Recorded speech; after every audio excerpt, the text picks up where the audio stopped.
اللہم صلی علی محمد وعلی محمد۔ بسم اللہ الرحمن الرحیم۔ السلام علیکم۔ چھیڑو نہ مجھے اے میرے دلدار ملنگو، جو کچھ بھی تجھے چاہیے ماحول سے لے لو۔ اس وقت میں نبیوں کے مسائل میں ہوں مصروف، جنت کی طلب ہے تو بہلول سے لے لو۔ اللہم صلی علی محمد وعلی محمد۔ بلخ شہر میں ایک سید زادہ رہتا تھا۔ اس کی بیوی اور بچیاں تھیں، وہ فوت ہو گیا۔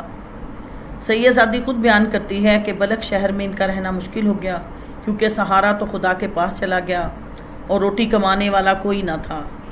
چنانچہ وہ کہتی ہیں کہ میں نے بچیوں کو ساتھ لیا اور سمرقند چلی آئی۔ سردی کا موسم تھا، برف باری ہو رہی تھی۔ میں نے بچیوں کو مسجد میں بٹھایا، خود کھانے اور ٹھکانے کی تلاش میں نکل پڑی۔ ایک جگہ میں نے لوگوں کا مجمع دیکھا، پوچھا یہ کیا ہے؟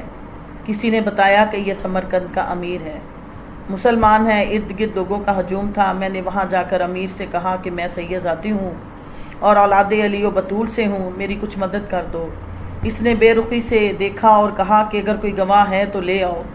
اس عورت نے جواب دیا کہ میں اس شہر میں اجنبی ہوں۔ اس نے بڑی رکھائی سے جواب دیا، اگر تیرے پاس گواہ نہیں تو میں تیرے لیے کچھ نہیں کر سکتا۔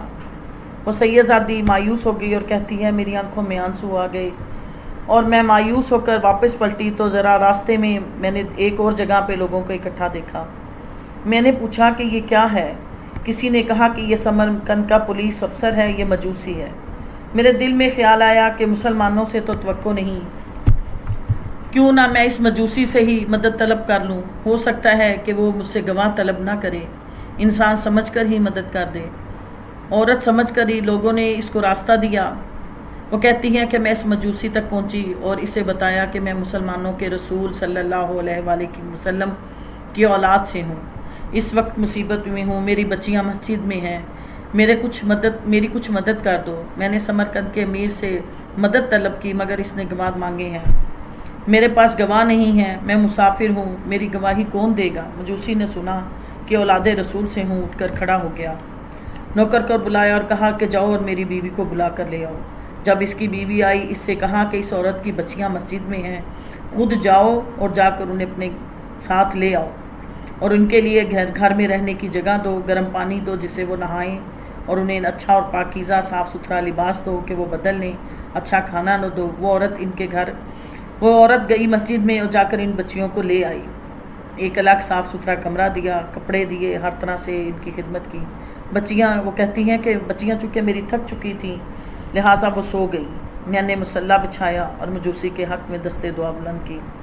رات ڈھل چکی تھی اور میں دعا کر رہی تھی کہ دروازے پر تک الباب ہوا۔ مجوسی نے دروازہ کھولا، وہی مسلمان امیر دروازے پر تھا۔ مجوسی سے کہنے لگا میرے مہمان تمہارے پاس ہیں، میں انہیں لینے آیا ہوں، انہیں میرے ساتھ بھیج دو۔ مجوسی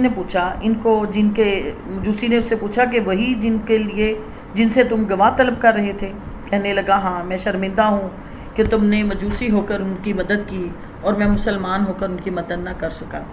یہ سن کر مجوسی مسکرانے لگا اور کہنے لگا اصل بات بتاؤ جس کی وجہ سے تم یہاں تک آئے ہو۔ اس نے کہا کیا بات ہے؟ اس نے کہا بتاتا ہوں میں۔ وہ مجوسی نے اسے خود بتایا اور کہا کہ بتا، کیا تو نے خواب میں میدان محشر نہیں دیکھا؟ اس نے کہا ہاں دیکھا ہے۔ کہا کیا تو نے اس میں اپنے نبی کونین صلی اللہ علیہ وآلہ وسلم کو دیکھا ہے؟ اس نے کہا بالکل۔ کہا پھر تو نے ان سے پانی مانگا؟ کہا ہاں میں نے پانی مانگا تھا تو انہوں نے نفرت سے منہ پھیر لیا۔ تم نے ان سے کہا کہ میں آپ کی امت سے ہوں، مجھے پانی دیجیے، میں پیاسا ہوں۔ حضور نے فرمایا کوئی گواہ پیش کرو۔ تم نے ارد گرد دیکھا اور کہا کہ مجھے یہاں کوئی نہیں جانتا، کیونکہ محشر کے میدان میں کوئی کسی کو نہیں جانتا، لہٰذا جب میں گواہ کہاں سے لاؤں؟ رسول نے تجھ سے فرمایا کہ میری بیٹی کو تیرے شہر میں کون پہچانتا تھا جو تو نے سید زادی کا لفظ سن کر بھی اس کی مدد نہ کی؟ پھر تم نے جنت کو دیکھا، اس جنت میں اس مکان کو دیکھا جس میں میں موجود تھا، تم نے میری عظمت کو دیکھا۔ رسول نے فرمایا یہ اس مجوسی کا مکان ہے جس نے میری بیٹی کی مدد کی تھی، میری بیٹی اب بھی مصلی پر بیٹھی ہوئی شخص کے لیے دعا مانگ رہی ہے۔ خواب ایک ہی ہے، فرق یہ ہے کہ تو نے خواب دیکھ کر اس کی مدد کرنا چاہیے، میں سید زادی کا لفظ سن کر مدد کی ہے۔ تو اب میں تجھے 1,00,000 دینار بھی دے، تو اپنی سارے مال و دولت بھی دے دے، میں اس برکت کو تیرے ساتھ روانہ نہ کروں گا جس کی وجہ سے نہ صرف میں بلکہ میرا پورا خاندان کلمہ پڑھ کر مسلمان ہو چکا ہے۔ تو عزاداران حسین، یہ کیسا موقع تھا، یہ کیسی بات تھی جو ایک مجوسی نے خواب بتایا کہ مولا کائنات نے اس کو کتنی عزت دی، اس کو کتنا مقام عطا فرمایا کہ جس نے ان کی سید بیٹی کا احترام کیا۔ اور ایک سید زادی وہ بچی تھی جس کے سامنے اس کے گلے، بابا کے گلے پہ چھری چلائی گئی، وہ بچی جسے تماچے لگے، خود امام